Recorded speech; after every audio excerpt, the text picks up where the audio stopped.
Good afternoon, everyone, and thank you for joining today's webinar discussion, Improving State Elections for U.S. Military and Civilian Overseas Voters. My name is Kamanzi Kalisa, and I'm Director of CSG's new Overseas Voting Initiative. Late last year, CSG entered into a 4-year partnership with the U.S. Department of Defense's Federal Voting Assistance Program to improve the U.S. military and overseas voting process. The initiative's aim is to build state policymakers' awareness of voting challenges currently facing U.S. voters residing overseas. This initiative will manage 2 working groups consisting of state and local election officials. The Elections Policy Group is currently examining the Presidential Commission on Election Administration's military and overseas voting recommendations. The Technology Group is exploring technology issues affecting data standardization and election management systems nationally.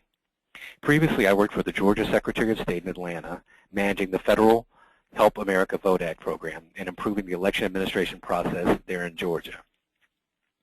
Saying that, I'm pleased to be joined today by Director of Communications, Federal Voting Assistance Program at the U.S. Department of Defense, Scott Weidman, and Senior Voting Action Officer at the U.S. Department of State, Mark Raugust. Gentlemen, thank you for joining today's discussion. Mr. Weidman, if you would please introduce yourself and feel free to begin your presentation. Okay, great. Thank you, Kamanzi. And thanks again for having us on to discuss this topic, an important CSG initiative. I'm Scott Weidman, the Director of Communications and Outreach at the Federal Voting Assistance Program, and just wanted to give you a little background on the program. We are an assistance agency, and what we do is work to ensure that service members, their eligible family members, and overseas citizens are aware of their right to vote, and also that they have the tools and resources to successfully do so from anywhere in the world. Next slide. And next slide. Okay, so the primary law that is carried out is called the Uniformed and Overseas Citizens Absentee Voting Act. That was passed in 1986. It was actually a combination of a 1950s law that covered military and federal employees overseas, and then a 1970s law that covered overseas civilians. And in 1986 they were put together, and the Secretary of Defense was named the presidential designee to carry out that act and has the federal responsibilities for that. And FEAP is the office in the Department of Defense that are working these issues. Next slide.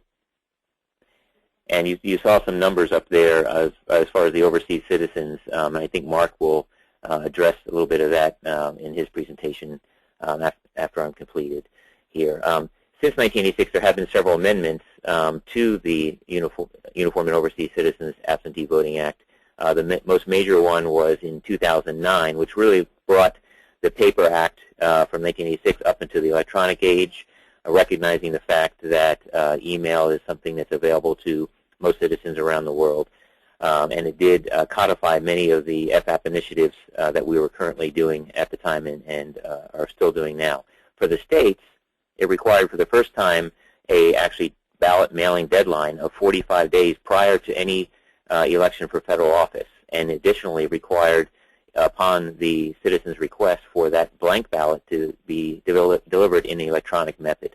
Next slide. There's still many challenges faced by the citizens covered by the UOCAVA Act, and that's mobility, time, and complexity. Obviously, the military can move around many times within an election cycle or over the span of 2 or 3 election cycles, and it does still take time to move a piece of paper from Iowa to Iraq and back. It might go through several different mail carriers, U.S. Mail, the Military Postal Service Agency, foreign country mail, private carriers, diplomatic pouches. There's all sorts of avenues through which that piece of paper may travel out and or back.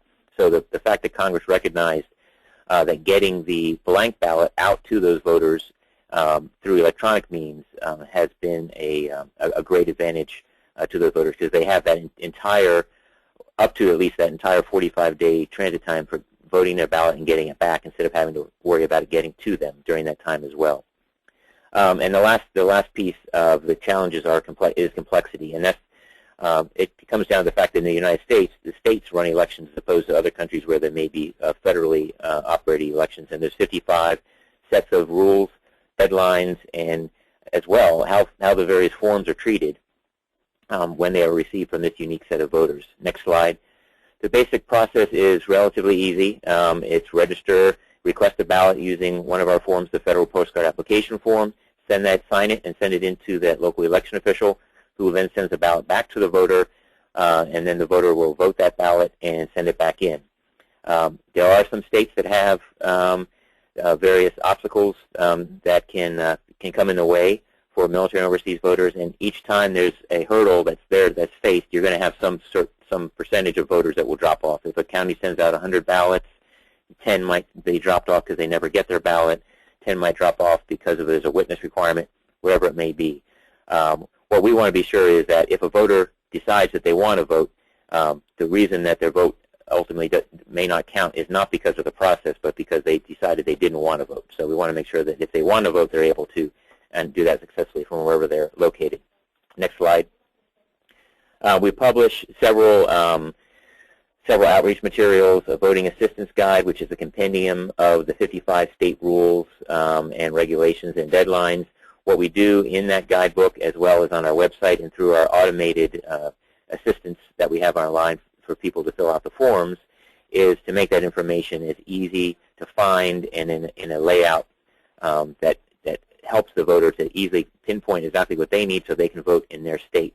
Additionally, those materials are geared for voting assistance officers, both in the military, State Department, and other executive branch agencies, and overseas citizen organizations, so that when they're assisting voters who may come to them from many different states in the course of an afternoon, they can easily find the information they need to help that voter to successfully register in their state. Next slide, please. So the two primary forms are the federal postcard application form, which is the form used to request registration and to request a ballot. States do differ on the length of validity for that form. Once it's received, some states may count it for a full calendar year. Others may count it for multiple years. So that can lead to some confusion on voters, when they're talking to each other from overseas locations. The other primary form is our federal write-in absentee ballot or backup ballot, and that is prescribed by the law for the instances where a voter has requested their ballot from their state and hasn't received it in a time that they feel is enough time for them to successfully vote it and return it. So this ballot is pre-positioned on our website. They can download it. It's also a hard copy at embassies, consulates, and military installations. They can fill that out and return it by whatever means the state allows them to do so. States do differ on the handling of this ballot as well. For instance, in some cases, states allow it to be used for local offices as well as the federal offices, and then in other instances, it doubles as a registration or ballot request. And all that information is laid out in our materials that we have on our website. Next slide, please. So we want to provide the voting assistance. We work closely with state and local election officials to ensure, one, that we are communicating their requirements, their state requirements correctly, so that voters using our information can successfully complete the forms. So when it's received by the state, it can be properly handled. And then we also want to make sure that the states know what to do when they get one of these requests or these forms. There's some localities out there that may only have one voter that fits into this category, and they may not be familiar with what to do with the form. So we want to make sure that we have the information available for them to do that. We have numerous marking materials, both hard copy and digital, through our website. And we want to make sure that the voters understand how to navigate the absentee voting process. We take calls directly from voters. We have a call center that comes right into our office, either phone or email. They can come right into us or fax us questions. We want to help areas of confusion they might have with state requirements, as well as facilitate the communication with their local election official. Next slide. One of the things we've done over the last couple of years is we had a two-phase rollout of research grants, where we gave money to states to examine possible tools to use to improve the process for both efficiency and effectiveness, and to assist the states in improving their services that they provide to military and overseas voters. The data that we collect through these research grants will help make sound policy decisions and as well assist the states in their ability to communicate with these voters. The two major areas that we are exploring, one is blank ballot delivery and marking tools, so up to the point of getting the ballot to the voter and having them be able to mark it, but that does not include the return of a voted ballot. And the second major area is a single state point of contact. So our guidebook that I mentioned earlier on our website, we have addresses for all the localities, local election offices around the country. A single state point of contact would provide only one address for each state so that voters wouldn't have to worry if they're from Michigan or Wisconsin about which of the many thousands of localities they may have to choose from. Next slide, please. We do work also, obviously, with national organizations, CSG being one of them. These are the folks that are responsible for making laws and setting and carrying out policy for elections in the states. And since 2012, our office has doubled down on our focus on direct-to-the-voter assistance and making sure voters know what they need to do to successfully cast a ballot.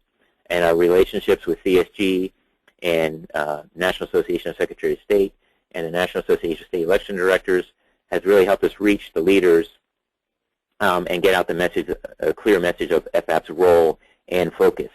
The recommendations that we hope to get out of the CSG policy and technical working groups that Kamanzi mentioned at the opening of the call are made, and those groups are made up of state and local level election practitioners, so they know the business inside and out.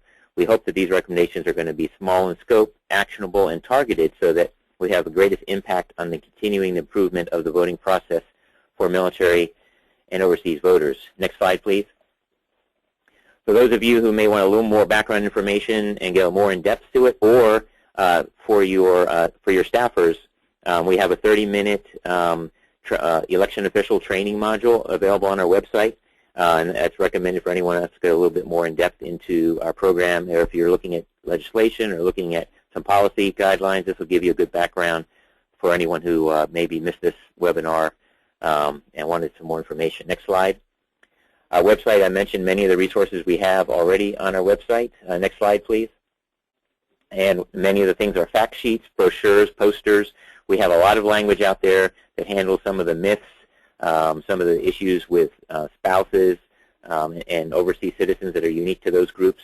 And that wording is out there, and it's free for the use of the military voting assistance officers, State Department, embassy, and consulate voting officers, American Citizen Services staff, as well as nonprofit American citizen organizations that have the ability to reach out to their regional and in-country members. So that, and we also work closely with some of those groups that have their own online tools, like the Overseas Vote Foundation and Democrats Abroad. So they have the most recent and up-to-date information, so that when a voter uses that tool as well, they'll have everything they need. Next slide. Our active social media presence is out there. It helps us keep the conversation going throughout the election. And for instance, we participate with the Department of State Twitter campaign, so that, and Mark's going to talk a little bit more about that in just a moment. And next slide, we're very excited as well about our new ad campaign, which basically has the theme of Americans make small votes every day, and we want to help make sure that you get your most important vote home. Those are available in print, radio, and web versions, as well as video PSAs. Next slide. One of the video PSAs is called Checkboxes, which takes you through some of the little decisions that you make every day. Next slide. The next one is called Opinions, and that kind of has, you see various groups, individuals expressing a very strong opinion about an unknown subject, and it turns out to be whether you want mayonnaise with your French fries. The tagline at the end is "Send your most important vote home." And the next slide. And then we brought back again one very popular PSA, which is called our pen spot, where you hear a member of the military reciting the Rifleman's Creed, and they're talking about their weapon, and at the end you see that weapon is actually a pen, and they're using it to vote. And all of those are available on our website as well, and on our Facebook video page, and you can actually use those PSAs locally. Just you cannot pay for the placement of them. They have to be used only as a free placement. Just a couple more slides here. Next slide. The military voting assistance programs for each of the services, as with everything in the Department of Defense and the military, there's a hierarchy that goes there. Basically, these folks carry out a voting action plan, and we assist them with the policies and the materials to do that. We also put out email blasts that go out to all active duty military members. We just put out the 5th one of this year, this week, as a final reminder, and last minute, it's time to get that ballot in if you don't have it. Early in the year, we had a Military Voters Week and Overseas Voters Week around the July 4th holiday, and then at the end of September, we had absentee voting week to remind folks to send their ballots in that they've received from their state, and if not, to use that backup federal write-in ballot I mentioned. Next slide. We do have a reporting requirement to Congress, and after each even-numbered election year and every year, we send a report to Congress to report on our election activities and the effectiveness of what we've been doing. And one of the sources of data for that is our own surveys, as well as the Election Assistance Commission surveys. And although you may not have been directly impacted, we do this year have a single federal quantitative election survey that combined both our surveys from past years with the Election Assistance Commission. So state election officials were very happy to hear about that. We do have a second questionnaire that will send out, a qualitative type questionnaire on our services and resources that we'll send out to some local officials. Next slide. From the 2012 election, we did have some good learning points. One, of course, is that marital status is an important predictor of voting behavior.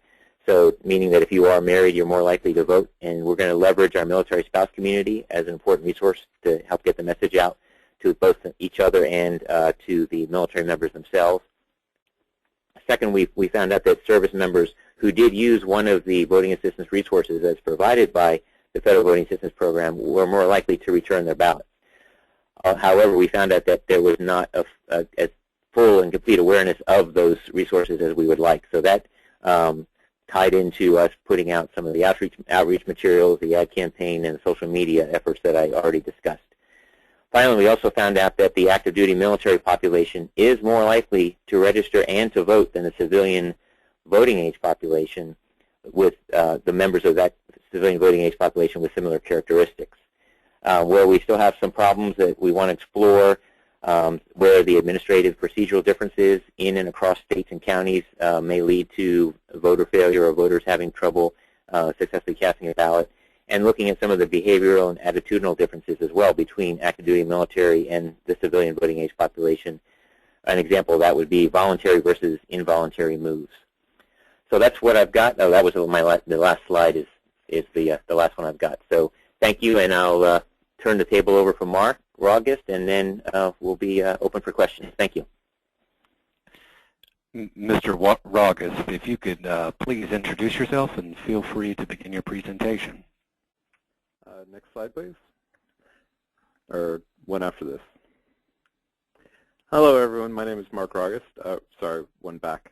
My name is Mark August, and I'm a Senior Voting Action Officer with the U.S. Department of State in the Office of Overseas Citizen Services. You just heard the presentation from Scott Weidman from the Federal Voting Assistance Program. The Federal Voting Assistance Program is the primary organization with the U.S. government responsible for coordinating overseas voting policy for overseas U.S. citizens and active duty military personnel. The U.S. Department of State plays a role in actually providing services to private U.S. citizens, and we provide input and feedback to the Federal Voting Assistance Program. But the Federal Voting Assistance Program, all day, every day, they do voting. For us, overseas voting is a service that is covered by the Vienna Convention on Consular Relations, which makes it a consular service. For those of you that are not aware, consular services and consular officers are the people who, in the U.S. Department of State, are out there interacting with private U.S. citizens and foreign citizens, actually going out and engaging with the public, doing things. A lot of the other employees of the U.S. Department of State work in primarily policy positions, writing papers, developing policies, determining things that are going on at a larger level. Consular officers are the people within the U.S. Department of State that are going out and engaging with people, actually connecting and providing practical, real-world services to people. A little bit about my office. Next slide, please. The primary things that my office, the Office of Overseas Citizen Services, does is we provide specific types of assistance to overseas U.S. citizens, whether U.S. citizens are arrested, whether or not there's a crisis like the Fukushima incident in Japan, the Haiti earthquake, any sort of an international disaster or crisis, the Arab Spring, the situation in Ukraine, anything that's affecting large numbers of U.S. citizens. My office is the office here in the U.S. Department of State in the United States that coordinates with the individual embassies and consulates in foreign countries around the world to tell them what they should be doing and what sort of assistance they should be providing. We deal with medical emergencies for individual U.S. citizens who are in trouble. We do welfare and whereabouts visits, which are when U.S. citizens go missing or when you lose contact with a loved one who is a U.S. citizen residing in a foreign country. We also issue emergency travel documents. Next slide. Next slide, please.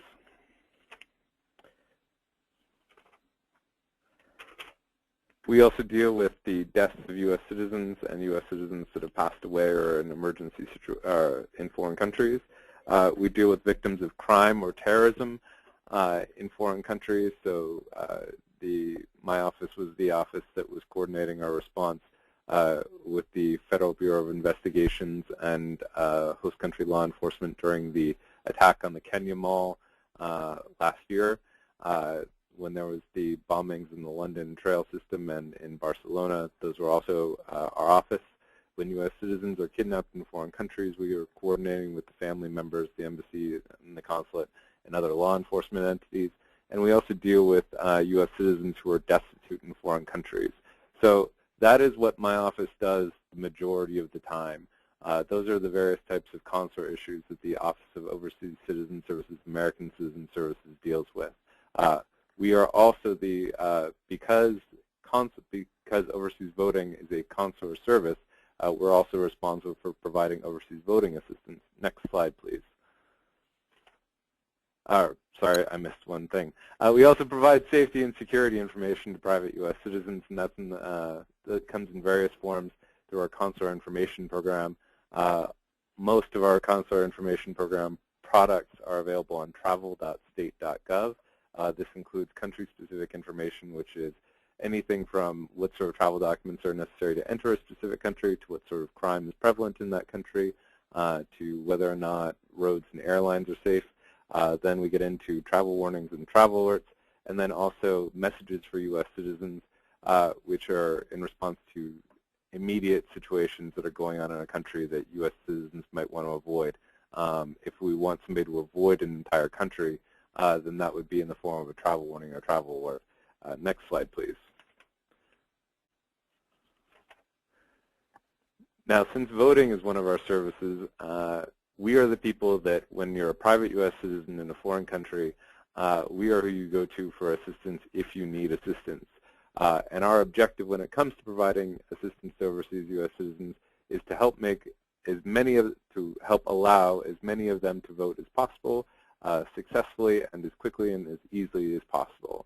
Which fortunately, thanks to the changes in laws that Scott has been mentioning, the vast majority of overseas U.S. citizens are now able to vote successfully on their own with very little in-person assistance from the U.S. Department of State. The role of the U.S. Department of State when it comes to overseas voting has changed a lot over the years. It used to be that U.S. citizens, whenever they wanted to vote, they would come into the embassy or the consulate, they would get the forms from us, they would work with one of our officers or our assistants to fill out the paperwork right then and there at the window, and it was all just helping people complete paperwork. If you can move to the next slide, please. What our responsibilities are, which our responsibilities haven't changed, but the way that we go about accomplishing them has changed, are to provide nonpartisan information and guidance to overseas U.S. citizens, to communicate important dates and policy changes to private U.S. citizen voters, such as when the standing validity of a overseas voter's federal postcard application was changed. It used to be that it was valid for at least an entire election cycle, which would result in overseas U.S. citizens receiving ballots for between 2 and 4 years. That has been changed, and so now there is no set defined period, minimum period for an overseas voter to receive ballots for. It used to be that overseas U.S. citizens could complete one registration and absentee ballot request and receive their absentee ballots for a prolonged period of time. Now, while a great many parts of overseas voting have benefited overseas U.S. citizens, something that has changed is that they now need to complete and submit requests for absentee ballots and registrations and/or requests for absentee ballots more regularly. The minimum is often as every calendar year in which they wish to receive ballots.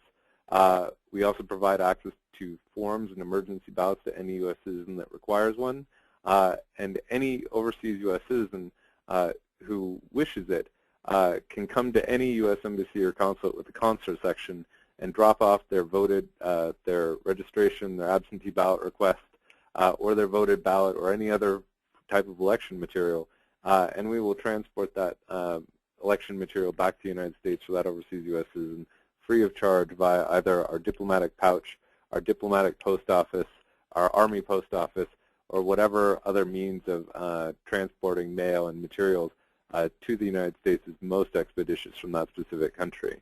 Next slide, please. There's a lot of U.S. citizens abroad, more of U.S. citizens abroad, more than most people would ever think about. Every year, U.S. citizens make at least 70 million trips abroad. U.S. citizens enter the United States from foreign countries, so they return to the United States at least 130 million times a year. That includes people that live on or near the border with either Mexico and Canada, who may be crossing back and forth almost daily. By our best estimates, 7.9 million U.S. citizens reside overseas, not including active duty members of the military, and approximately 283,000 U.S. citizens study abroad every single year. So of those residents, all of the residents who would be of voting age, that estimate includes children, are potential U.S. citizen voters. Also, all of those students abroad, as well as U.S. citizens who are going to be out of the country temporarily just on election day because they're on a cruise or some other sort of travel. Those are all potential overseas voters. Next slide, please. Whom we help? We are required to provide assistance to any private U.S. citizen or U.S. citizen under Chief of Mission Authority. What Chief of Mission Authority means is that the Department of Defense and the U.S. Department of State are far from the only U.S. government agencies that employ U.S. citizens in foreign countries. The EPA, the CDC, the Department of Energy, all of those other government entities, U.S. government agencies, employ large numbers of U.S. citizens in foreign countries. Our consular officers at embassies and consulates are responsible for providing any available voting assistance to any of those U.S. citizens. We are not specifically responsible for military personnel unless those are U.S. military personnel under who work in U.S. embassies or consulates, such as the Marines that protect a large number of installations overseas. The people that we provide voting assistance to might be people who have lived overseas for years and years and years. They might be U.S. citizen retirees who are retired abroad, or they might just be people overseas on a cruise or studying abroad, or just visiting family members for a couple of weeks. And that means that they hadn't even thought about voting overseas until they realized, oh my God, there's an election coming up. We provide assistance to people who are attempting to vote for the first time, and we provide assistance to people who have voted for the last 5 presidents for going back to the 60s, 70s, and 80s. We've gotten to know a lot of overseas U.S. citizens who have seen the process change going back a long time, and we see them every election. We also provide assistance to U.S. citizens who have never even resided in the United States. I believe the current number is that 31 states plus the District of, or 30 states plus the District of Columbia have passed specific provisions allowing U.S. citizens who have never resided in the United States to utilize the address where their parents are or would be eligible to vote to register to vote.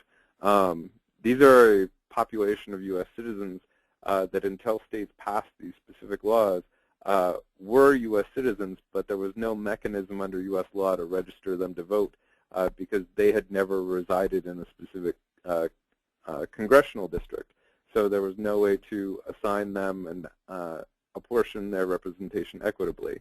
Well, a lot of states have very generously recognized that that's a problem, and that U.S. citizens overseas are U.S. citizens and have strong connections to the United States, and so they set up a mechanism for those U.S. citizens to be enfranchised by allowing those U.S. citizens to register to vote where their parents would be eligible to vote.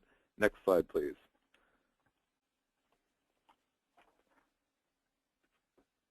Who we are is we are all civil service and foreign service personnel. Foreign service personnel are employees of the Department of State who work at U.S. embassies and consulates abroad. There's also a fair number of us here domestically in the U.S. Department who work domestically for the U.S. Department of State who are civil service. We have voting assistance officers at 238 U.S. embassies and consulates around the world. Almost every U.S. embassy and consulate around the world will have a voting assistance officer. There are some embassies or consulates that are devoted to specific tasks, either political tasks or economic tasks, and they're located in close proximity to another U.S. embassy or consulate, and so those specific ones will not provide public consular services and thereby won't provide voting services.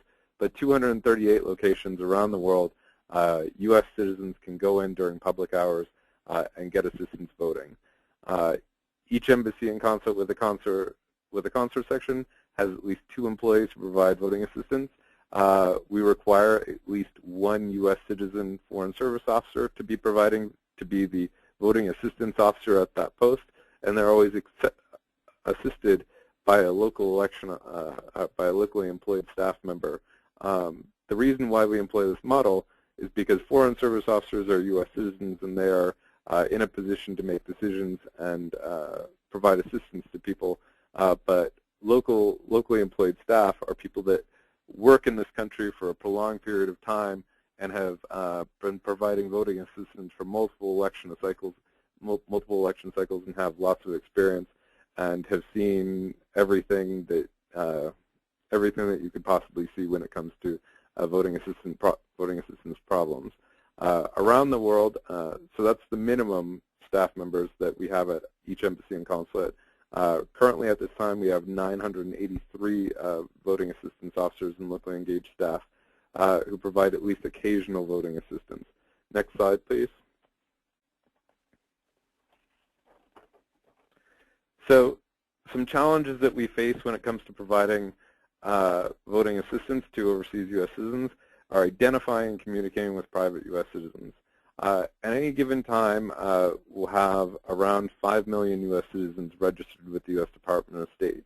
So that means that when they've gone overseas, they have told us their contact information and asked us to provide them with that safety and security information that I provided you before.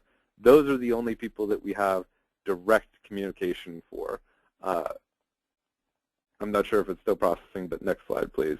There's a lot more U.S. citizens overseas, either temporarily or permanently, that we're looking to provide voting assistance to and that we want to be able to vote if they wish to be able to vote.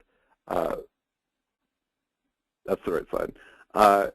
So we have started getting creative when it comes to doing outreach to connect and contact those overseas U.S. citizens and to motivate them to take actions necessary for them to vote. One of the things that we're doing this year is we've created a Twitter and Facebook campaign that we're calling the Proud Overseas Voter Project. And that's where we have distributed posters to all of our embassies and consulates around the world. And we're encouraging private U.S. citizens who come in to drop off their ballots or voting forms to post to their own social media accounts them performing the act of voting or dropping off their registration. We don't want them to be doing this in a partisan manner. We just want them to be getting the word out to their friends and families that it's time to vote, it's time to be proactive, and it's time to get this for voters to be proactive. A big challenge for us is increasing voter interest and awareness in advance of elections. Something that one of the biggest misconceptions that private U.S. citizens have is that they think that U.S. embassies and consulates are polling places, which they're not. The U.S. Department of State has a role in providing voting assistance to private U.S. citizens, but we're not election officials. We cannot disqualify or reject any U.S. citizen's ballot. Any U.S. citizen that wants to submit their voting forms for transmission back to the United States via a diplomatic pouch or other methods of transmitting them back to the United States, we will accept them. Even if we know that that person is trying to vote after if they've already missed their deadline, we will still accept those forms and transmit them back to the United States, where they will enter into the U.S. Postal Service and where they'll ultimately reach local election officials who then have the ability to accept or reject that U.S. citizen's ballot.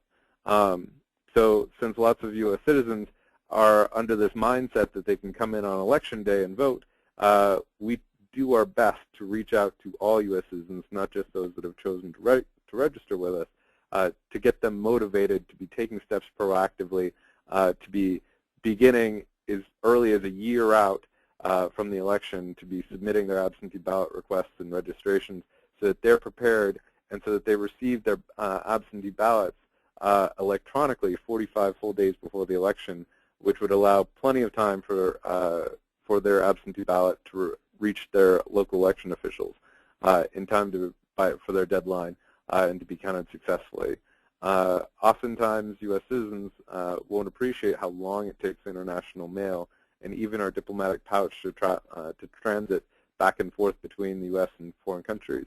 When they changed it to 45 days, that was considered the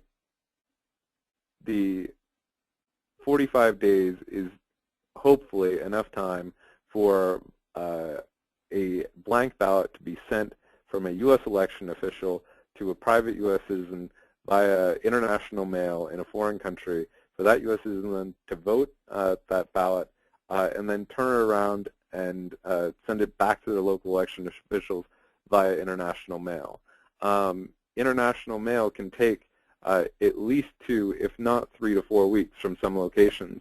And so that's why 45 days, even though it seems like a really long time, on occasion might not be enough time for someone to vote successfully, which is why our big message to private U.S. citizens since 2010 is we want every overseas U.S. citizen to be taking advantage of the electronic delivery option for receiving their blank ballot. That way, instead of having that 45 days be the amount of time for the ballot to both get to the voter and for them to return it back to the United States, it becomes 45 days just for them to return it back to the United States, which should be plenty of time for any overseas U.S. citizen who wants to vote and who is proactive to be able to vote successfully. Other challenges that we face are the diversity of state voting rules and requirements. There's 50 different states with, in some cases like California, where things aren't handled uniformly even throughout the entire state. There might be different rules or requirements that affect an individual U.S. citizen. Again, as I said before, thanks to the modernization of overseas voting with the electronic delivery of blank ballots and the Federal Voting Assistance Program's new online voting assistant, the vast majority of private U.S. citizens, when it comes to getting assistance from the U.S. Embassy or consulate overseas, it's not about them coming in and us walking through their voting forms question by question, blank by blank. Now our primary role is just in that transmitting those blank ballots back to the United States and helping them get, and it's just mailing the ballots for those people. And so we've taken steps to streamline the process for overseas U.S. citizens who just want to drop off their absentee ballots to be returned to the United States free of charge. We've taken steps to streamline the process for them to get into the U.S. Embassy or consulate, which has resulted in us focusing on, when it comes to helping people fill out forms, the primary people that we wind up helping fill out forms are either elderly U.S. citizens who have great difficulty navigating various types of technology, and U.S. citizens of limited language ability who are definitely documented U.S. citizens who we have confirmed their citizenship for them and who are entitled to vote, but there are no dual language federal voting forms. Various individual states provide ballots in multiple languages, but there are no alternative language versions of any of the federal voting forms. So any overseas U.S. citizen who their English is not strong is able to come into any embassy or consulate, and our multilingual staff will walk them through the process of completing those federal forms and returning them. Next slide, please. So, as I mentioned, my name is Mark August, and I'm the Senior Voting Action Officer for the U.S. Department of State. All of the embassy voting assistance officers all around the world, I coordinate their communication with the Federal Voting Assistance Program. Anytime that they have questions, they contact me. And if any of you local election officials or people with an interest in overseas voting have any questions or need assistance from any specific U.S. embassy or consulate overseas, you're by all means welcome to contact me. My email address is votinginfo@state.gov. Our public information available on overseas voting is available via our Consular Affairs website at www.travel.state.gov. And there in the bottom left-hand corner of the screen right now is our badge that's from our posters that we put out that we encourage people to use our Proud Overseas Voter hashtag to help motivate other overseas U.S. citizens to vote and get the word out. And now I'll turn back to Kamanzi, and if you I'm happy to answer any questions you may have. Thank you, Mr. August, and thank you, Mr. Weedman. Right now, we will open the program for audience questions. And let me see, I think we have one question from Michael O'Brien, and I guess this is relevant to both of you. The question from Michael O'Brien, it reads, I've seen some states have test or pilot programs for overseas and military voters. Are you having any discussions about internet voting, such as security or standards? So the Federal Voting Assistance Program, Scott's office, has previously dealt with that. Just in terms of our role in terms of overseas voting, the Department of State does not administer or make determinations as to what sort of systems for overseas voting are in place. We cooperate with requirements from that are passed at the state level and with state initiatives, but we do not have a driving force in dictating to states what they can or should be doing with regard to overseas voting policy. Yeah, hi, this is Scott Weedman. So the states do run the elections, and they are free to carry out test programs as they might like to do. As I mentioned or touched on in my briefing, that we did have some research grants that we provided some funding to the states to look at various tools they could use to improve the process. As far as the electronic side of that, that included blank ballot delivery, so that a voter could go to a website perhaps and pull down a blank ballot as opposed to the locality emailing the ballot to them. Issues that can come up with emailing a blank ballot out is the size of the attachment. Could be too large to go through, international email exchanges type thing, or it could be stripped out depending on the security settings or even spam filters that the voter might have. So being able to go and do a pull of the blank ballot is very helpful.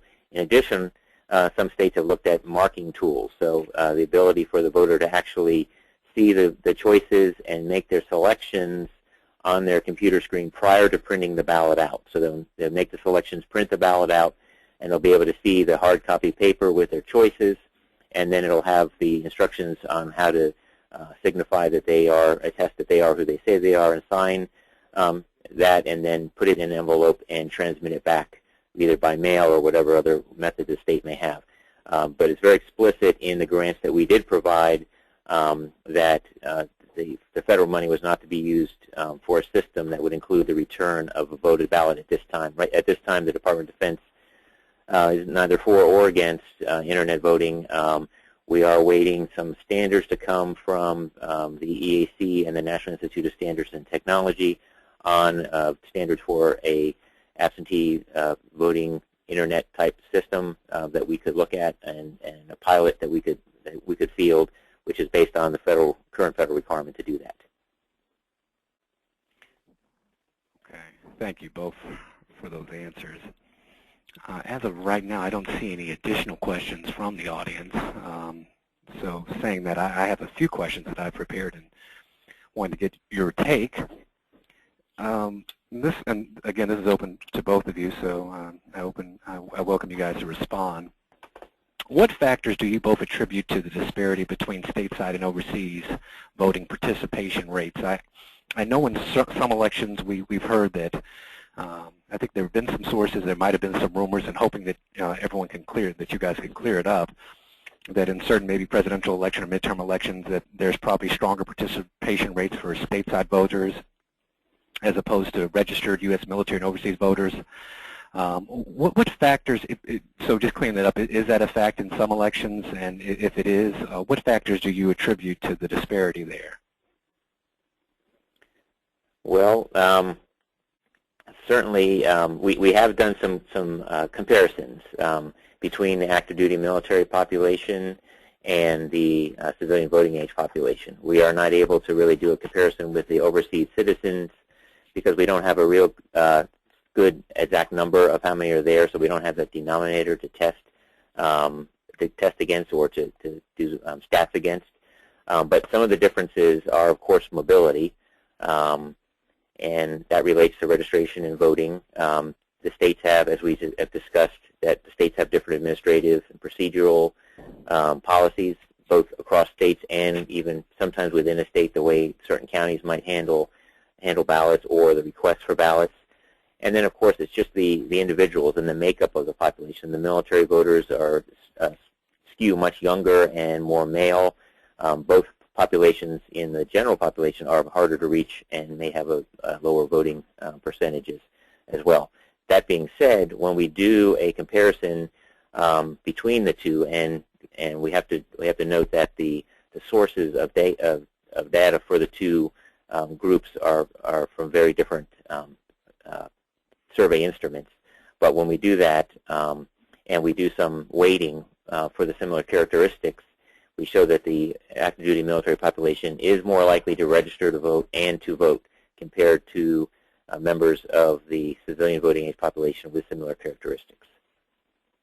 With regard to private overseas U.S. citizens, it is very difficult to gauge a concrete or specific voter participation rate because there are no hard numbers for how many eligible overseas U.S. citizens voters there are in the world, but we do know that the rates of them voting are lower than with domestic populations, but that's largely because the primary reports that we hear from people are there's just a lack of awareness. In normal U.S. news and media sources where people are getting the majority of their information, the news and media are saturated with information on various state and federal races with various political issues that are on the ballot. U.S. citizens in foreign countries, now with the internet, they might be getting a fair amount of it, but most of the broadcast media that they're receiving is not about those issues. There's no water cooler conversations where people are asking them how they're going to vote. There's no election signs on anyone's lawn. It's just a less visible, there's fewer triggers to get these people to get overseas U.S. citizens to be taking those actions. And then on top of that, as many steps as have been taken to improve the process for overseas U.S. citizens, it's still a difficult, cumbersome process for overseas U.S. citizens to take the steps to exercise their right to vote. Even with 238 embassies and consulates around the world where any private U.S. citizen can drop off their ballot or their registration and return to the United States free of charge, there's far more cities in the world, and the vast majority of overseas U.S. citizens do not live in cities where there is a U.S. embassy or consulate, which means that they either need to travel a significant distance to get to the U.S. embassy or the consulate, or they need to return their materials via international mail, which generally is at least $4 or $5, and sometimes as much as 20 or 30, especially if they want to be sending if there's a tight deadline and they need to send it via private courier service, such as FedEx, UPS, or DHL, then it could cost that overseas U.S. citizen as much as $50 or $60 to return their materials back to the United States in order to be properly registered and for their vote to be counted. So there's definitely a higher bar or more effort required of overseas U.S. citizens, both military and private U.S. citizens, to vote and participate, and just the lack of awareness and lack of prevalence in the media result in them sometimes not realizing that there's an election until after the election has already passed. Okay, thank you for that, Mr. Rogers. Just following up on that, does the U.S. State Department, do they support, I guess, recent policies by states? I know a lot of states are implementing electronic solutions to some of the problems you mentioned, solutions like online voter registration, other online voter system platforms, online absentee ballot request and delivery systems. What's the U.S. State Department's position on that, on those kind of emerging trends at the state level? So electronic tools for overseas U.S. citizens to receive their ballots, to return their registrations, as much of it as can be done electronically as possible is in the best interest of private U.S. citizens. We are agnostic when it comes to whether or not people should be returning their ballots electronically, but anything that puts a lower financial cost, a lower time cost, and doesn't require the individual overseas U.S. citizen to travel to a specific location to take a specific required action is in the best interest of our voters. And we really want all overseas U.S. citizens, all U.S. citizens anywhere, have a right to vote or should be able to vote. And so we want them to be able to take advantage of that opportunity. If it's just logistically not or financially not possible for a U.S. citizen to vote, that's something that we would like to be able to resolve. And so we will work creatively with private U.S. citizens to make sure that any U.S. citizen who wants to vote and is proactive and takes steps sufficiently early is able to. So we don't require a specific U.S. citizen to drop off their own absentee ballot. U.S. citizens can properly execute their absentee ballot. They can then seal it in the envelope securely and then pass it to another U.S. citizen who happens to be traveling to the U.S. Embassy or Consulate, and have that other U.S. citizen drop off their ballot for them for return to the United States. So, but anything that can be done to lower the hurdles for overseas U.S. citizens, we're in support of. Thank you. I have an additional audience question. Let's see, the person who's asking, her name is Cammie Foote. Her question is, are there any mechanisms through either of your administrations that would facilitate sharing of best practices for outreach and communication to military and civilian overseas voters among local election jurisdictions? Absolutely. We, as I mentioned as part of the presentation, we have all sorts of outreach materials, both available to local election officials as well as to those providing voting assistance around the world. We also go to state conferences and national conferences held by various election organizations to bring them up to speed on all the services that we provide, as well as things that other states might be doing. Additionally, the research grants that program I discussed, that will provide us some data on various methods that states are using to reach out to voters, and we'll be sharing all of that in the final report for those grants at the end of the term of the grants in their 5-year grants. So it's going to be another couple of years before that report is out, but we'll have that information as well. But on our website at fbap.gov, there's a election official assistance tab, and on that they can sign up. Local election officials can sign up for voting alerts for anything affecting their state or general information. All the information on the grant program is on there, as well as the training I referenced earlier, and information on the general voting process. As well, localities should know that they don't need to pay postage on any mailing that they do to UOCAVA voters, so military members, their family members, both stateside and overseas, and any overseas citizen, as they print the ballots and take them to the post office, they do not need to pay for that postage. That's provided under UOCAVA. And we have all kinds of other tidbits and great best practices in our training as well. So, and if there is anything else that comes up, we're always tweaking it and add new things to that training. We did just do actually a new training method, which we've done a couple times, where we put the local election officials in the position of overseas voters, someone in the Peace Corps, someone forward deployed military, someone on a submarine, and given them a form and said, here's your conditions. Try to fill out this form and get it back in time, and so you can get the ballot and return it on time. And it's led to some very some interesting lessons learned from that. And I think we're going to be able to take that forward as we continue to improve the forms and our resources. So for us, it's very difficult for us to provide information to voters on specific states. We provide information on the overall election calendar at the same time, at one time, because how our program works is we have an office here in Washington, D.C. that then coordinates with all of the individual embassies and consulates. So there might not actually be any U.S. citizens from Minnesota or Montana in Burkina Faso. So for our embassy in Burkina Faso to be providing information on a specific state or local election in Montana or Minnesota, it might not actually be relevant. So our primary message is getting U.S. citizens to take the steps necessary to register themselves so that their local election officials have the necessary information to communicate directly with those voters themselves, rather than for us to be repeating messages, more granular messages from individual local election officials.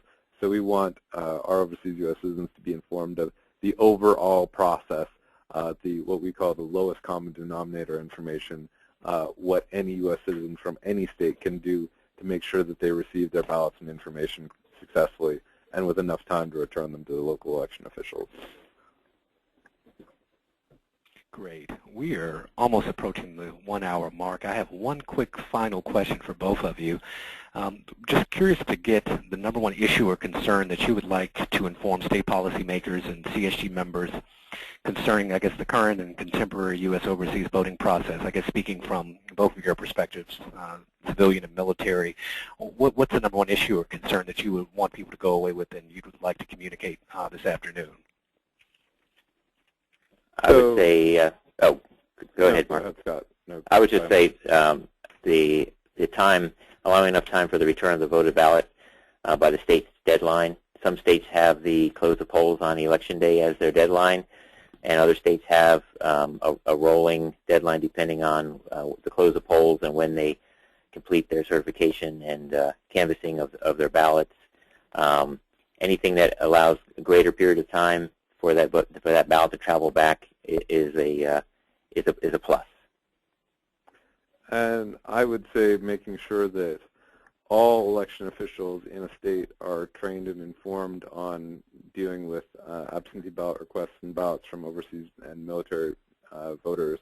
Something we'll run into is a election official for a city or a county will have a UOCAVA voter, and they won't have had proper training or do the research necessary, and they'll occasionally reject registrations or ballots for incorrect reasons.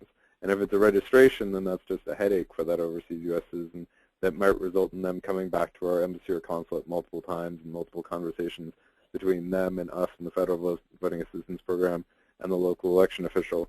But if it's a ballot and they're imposing a requirement improperly on that voter after the ballot has been submitted, then it might be too late to correct the issue and have that properly executed ballot be accepted.